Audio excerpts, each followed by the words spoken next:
This is Listening with Franklin Livingston, where lives are transformed through the power of listening, understanding, and creating room for healing within individuals, communities, and the world at large. So when you had this, I'm going to call it baptism of the Holy Spirit. And some people might call it spiritual awakening, different phraseology. You were married, you also had kids? Yeah, no, we didn't have kids yet. No, wait. So, yes, we had one son, I believe, something. And how old was the child? Maybe,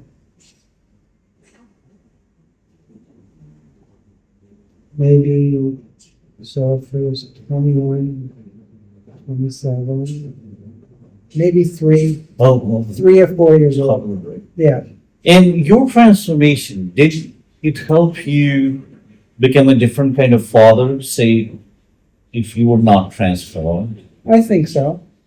In what way? I think you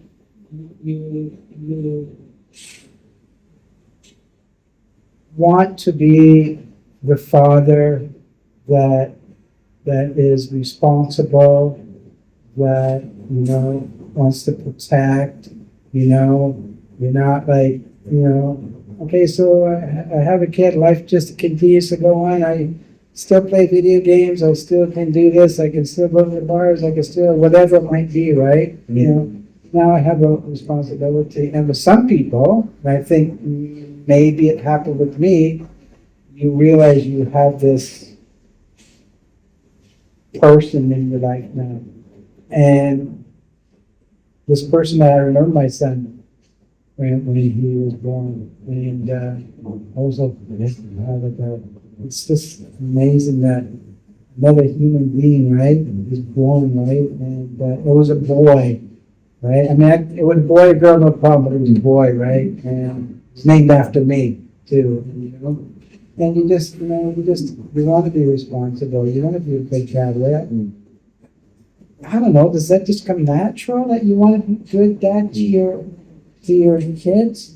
But I just wanted to be good dad, make mistakes. Absolutely did. I remember him going to school and he was getting bullied. And I gave him some really horrible advice. I'm telling you, I look back on that, I wish I would have, Mike, just don't fight back. Just don't fight back. No, did you say that then or now? No, I said that back then. That Right. was horrible advice. Don't fight back. I mean, if this guy's pounding on you, you gotta defend yourself. Don't just let him keep hitting you. You gotta stand up and defend yourself. I mean, that's what I personally believe, right? And don't hit him back, because that's not Christian-like. Don't. So, and I think you may have struggled with that. We're both out of nature. I mean, again, the advice I would not give him: you need to protect yourself. So so you have more than one child? Yeah. So then they're 4 years apart. So then we had a daughter. So raising kids as a faith-based dad versus say we're still a macho man with mustache and party guy. What do you see, because you relate to different people? You also work with children and families here in town. And I'm assuming they're from different groups, like religious or not, in their own way, value-based or not, in their own way. So what do you see the difference and the struggles of kids going through their, especially this childhood trauma or adolescence, and then father or parents' role were from some sort of faith-based or not? When you were raising your children, you were already following a path, which we can call a Christian path. You were more like a faith-based person. Yes. And how was it for them? Now you are for them when you go to school and they say, oh, my dad is a very Christian guy, or among their peers. I don't know what kind of environment they grew up in Canada. How's Canada like, return like? Was there some sort of tension or reconciliation that, oh, my dad is a great guy because he's a Christian, biblical based dad, or like, nah, his talk or mindset might be outdated because we don't really like religion and stuff. I don't think he talked about it much, you know. I know he had friends that were growing up that weren't Christians, and I mean, I'm absolutely okay with that.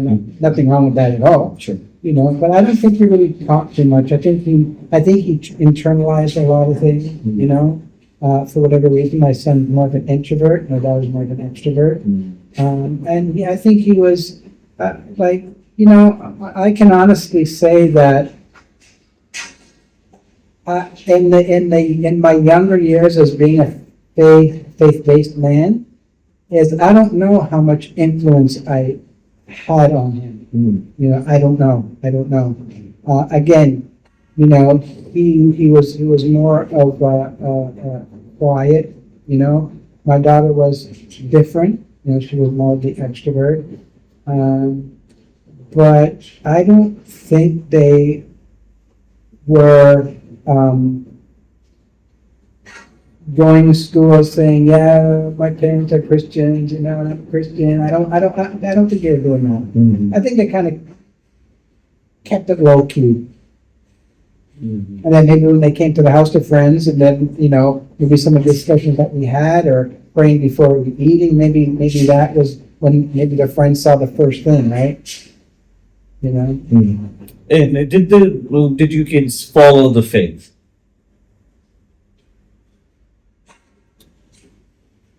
I think as far as mom and dad did, now when I say that, they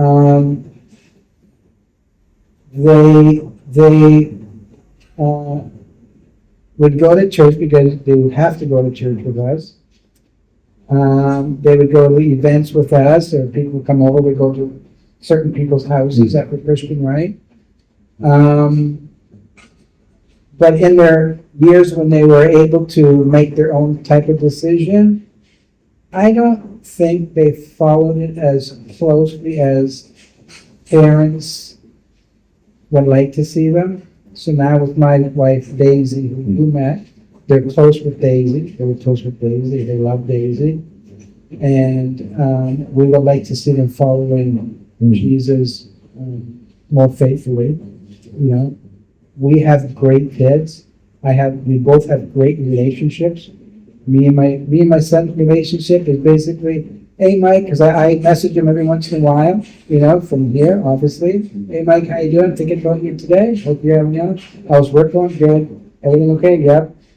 Well, my daughter different, you know. So Gina, how's it going? "Oh, good, Dad. You know, blah, blah." And I talk to my daughter more often than I talk to my son. I don't know, it's just a guy father son thing that just happens, right? And the dad's closer. I don't know. I love my kids the same. I can say this, my kids are awesome. You know, they went through a hard at an age with hard to mom and dad separate. That's tough on the kid, you know. And I just want to throw this in here. Not that it's any part of what you just asked, but I went to my kids separately in private and asked for forgiveness. Now, when I say that, I know a lot of people's minds are, what did he do and stuff like that, and it's probably nothing near what people are thinking, but I'm never going to blame one side. I'm never going to put that blame. And it doesn't matter if 90% was mine, 20 was the other person, or 20 was mine and 90%. I'm not going to reveal that and make that public. But I went to my children and said, "Forgive me," and they were very open to forgive me. My daughter came to live with me and Daisy at a young age of, and probably Daisy knows it better than me. She was in high school, I think first year, 15, I think, 14, and I got a phone call. And this is when I had those cell phones, so it was a cell phone, not the iPhone, but, "Dad, hi, hey Tina, how are you? Good, I'm here." "What do you mean you're here?" I'm here to come live with you. Okay, come on up. So that's how my daughter came to live with us, you know, and Daisy just embraced her, accepted her. And as my daughter was living, me and my daughter just butted heads, you know, because, you know, and at that time of my life, I was serious about walking the talk, walking the talk. And I wanted the household to reflect that. I didn't rule with an iron fist. I wanted to show by example, Daisy to show by example. And I think, again, Daisy knows it better than me. I think my son came first. Yeah, my son came first, and then my daughter came to live with us. And Daisy was like, Daisy is just an amazing person, you know. And my daughter, we just butt heads. Trying to go, what friends you going to? Where you going? When you going to be back? And I mean, she didn't like that, and we just, I'm not kidding you. And she's like, I'm leaving. When I'm 16, I am out of here.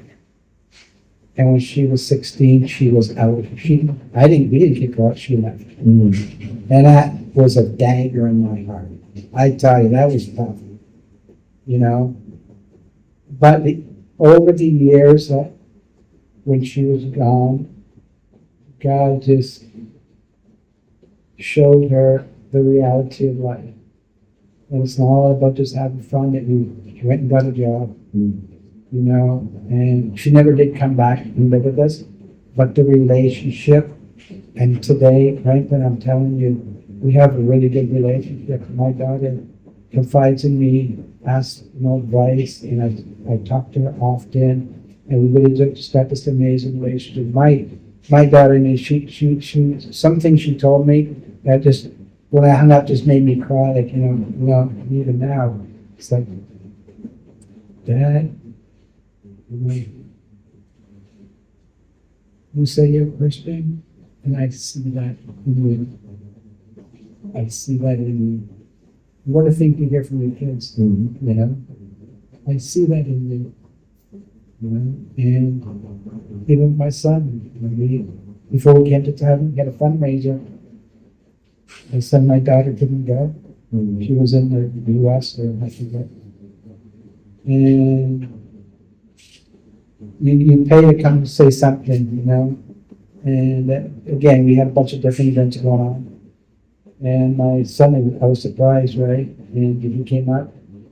He goes, Dad, Daisy, I just want to say I'm really proud of what you guys will be going to do, because they already know what we did the first time around. We had to come back suddenly because my mom got pretty sick. She walked out of the hospital. But he said, I'm really proud of what you and Daisy are doing. So, you hear your kids, and that's just amazing, right?